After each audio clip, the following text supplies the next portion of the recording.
Assalamualaikum warahmatullahi wabarakatuh. Pada video kali ini kita akan membahas materi yang tidak kalah penting dari materi sebelumnya nih ya teman-teman, yaitu teorema sisa dan teorema faktor pada polinomial. Oke, masuk aja kita ke teorema sisa dulu nih ya. Sebenarnya sisa pembagian suatu polinomial sudah kita bahas pada video sebelumnya, yaitu operasi pembagian polinomial, di mana untuk menentukan sisanya bisa menggunakan dua metode ya kan, yaitu metode bersusun dan metode skema Horner. Perlu diketahui nih ya teman-teman, untuk teorema sisa ini menjelaskan bahwa yang pertama, derajat sisa adalah derajat pembagi dikurang 1. Kemudian yang kedua, jika kita misalkan aja Px dibagi dengan Qx bersisa, dan K adalah nilai X pembuat Qx menjadi 0, maka PK di sini disebut sebagai sisa teman-teman. Oke, untuk yang A, jika PX dibagi dengan AX plus B, maka sisanya berbentuk P min B per A teman-teman.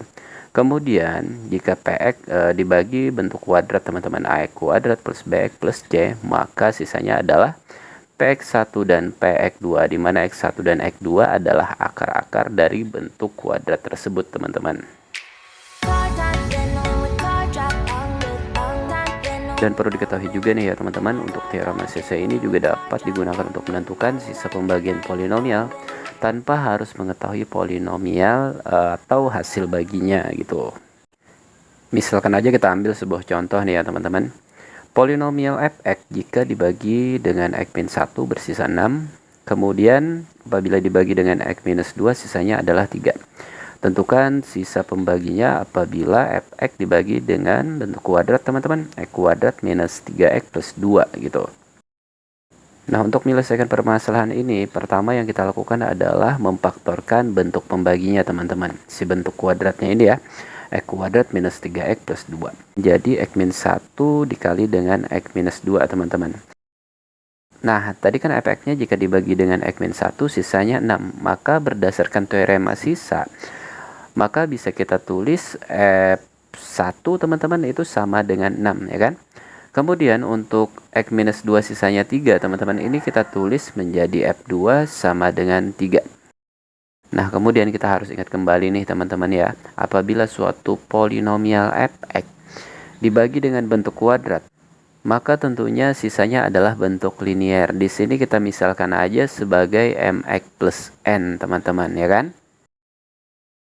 Nah, dari sini kita hanya tinggal mencari nilai M dan N dari clue-clue yang sudah kita ketahui tadi teman-teman.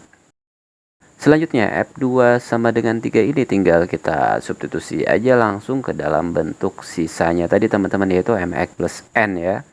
Maka untuk F2 sama dengan 3, X-nya kita ganti menjadi 2 teman-teman, yaitu 2M plus N sama dengan 3 tentunya ya. Kemudian sama halnya dengan F1 sama dengan 6 nih ya teman-teman. Kita kembali substitusi ke dalam bentuk X-nya menjadi M plus N sama dengan 6. Sehingga kita dapatkan dua buah persamaan yang mana bisa langsung kita dapat eliminasi teman-teman. Yaitu 2M plus N sama dengan 3 dengan M plus N sama dengan 6. Kita eliminasi dan kita dapatkan nilai M-nya adalah min 3. Dan kemudian nilai N-nya adalah 9. Maka dapat kita simpulkan untuk fx bila dibagi dengan x kuadrat minus 3x plus 2, sisanya adalah min 3x plus 9 gitu.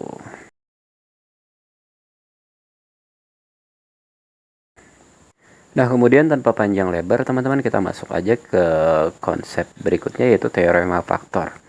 Oke, pada teorema faktor ini dia menjelaskan bahwa yang pertama teman-teman, jika Px habis dibagi Qx atau mempunyai sisa 0 teman-teman, habis dibagi itu berarti sisanya 0 ya kan, maka Qx ini adalah faktor dari Px.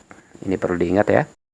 Nah, kemudian tidak kalah penting yang kedua teman-teman, jika Px sama dengan Fx dikali Gx tanpa menghasilkan sisa teman-teman, maka Fx dan Gx adalah faktor dari Px gitu. Nah, kemudian teorema faktor ini juga tentunya dapat digunakan untuk menentukan faktor-faktor suatu polinomial, teman-teman.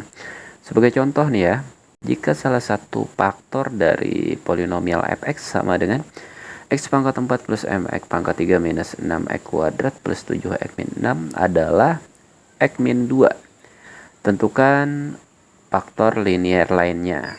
Oke, pertama-tama yang harus kita lakukan adalah mencari nilai M dari fx ini teman-teman. Karena salah satu faktor sudah diketahui yaitu x-2 ya teman-teman, tinggal kita masukin aja nih si 2 nya ya teman-teman ke dalam si fx, dan tentunya dia akan menghasilkan sisa 0 teman-teman, atau kita tulis aja f2 sama dengan 0. Ini boleh kita gunakan metode substitusi ataupun Horner. Di sini saya pilih aja metode substitusi aja ya teman-teman.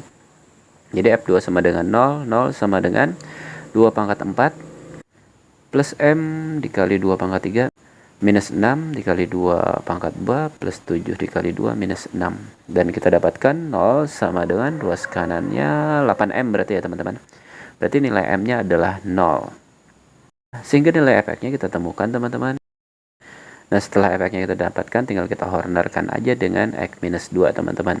Karena x-2 ini adalah faktor, maka sisanya tentunya nantinya adalah 0 ya kan. Kita tulis dulu seperti ini teman-teman. Oke, sisanya 0 pojok bawah ini ya. Kemudian untuk koefisien-koefisien dari efeknya tadi adalah kita tulis aja 1, 0, min 6, 7, dan min 6. Oke, kita Hornerkan dengan 2. Jadi 1 turun langsung, 1 kali 2 adalah 2. 0 plus 2 adalah 2, 2 kali 2 adalah 4, min 6 plus 4 adalah min 2, min 2 dikali 2 adalah min 4, 7 min 4 adalah 3, dan terakhir 3 kali 2 adalah 6. Maka sisanya adalah 0 ya teman-teman, min 6 plus 6 sama dengan 0. Nah, setelah bentuk ini kita dapat, langkah selanjutnya adalah kita coba dengan menggunakan metode tebak teman-teman. Jadi tinggal kita masukkan nilai-nilai yang menghasilkan sisa 0. Apabila sisanya 0 berarti dia adalah faktor teman-teman. Biasanya bilangan yang digunakan adalah plus minus 1, plus minus 2, plus minus 3, dan seterusnya. Oke, karena di sini saya sudah melakukan beberapa percobaan, maka didapatkanlah nilainya min 3 teman-teman. Maka tinggal kita masukin untuk 1 tetap ya, 1 kali min 3 adalah min 3, 2 min 3 adalah 1, min 1 kali min 3 adalah 3, kemudian min 2 plus 3 adalah 1, 1 kali min 3 adalah min 3, sehingga terbukti ya, 3 min 3 adalah 0 teman-teman. Berarti untuk min 3 ini dia merupakan sebuah akar ya teman-teman, sehingga bentuk faktornya adalah x plus 3. Kemudian untuk hasilnya, yaitu koefisiennya tadi 1, min 1, dan 1. Ini dapat kita bentuk menjadi x kuadrat min x plus 1 ya teman-teman. Nah, untuk bentuk kuadrat x kuadrat min x plus 1 ini juga merupakan faktor dari fx teman-teman. Namun, karena yang diminta hanyalah mencari faktor linear, maka satu-satunya faktor linear yang kita dapatkan selain x minus 2 adalah x plus 3 gitu. Baik, saya rasa cukup dulu kita. Jangan lupa bagikan ke teman-teman yang lain biar pada tahu dan kita semua bisa jadi pinter. Saya Popit. Wassalamualaikum warahmatullahi wabarakatuh.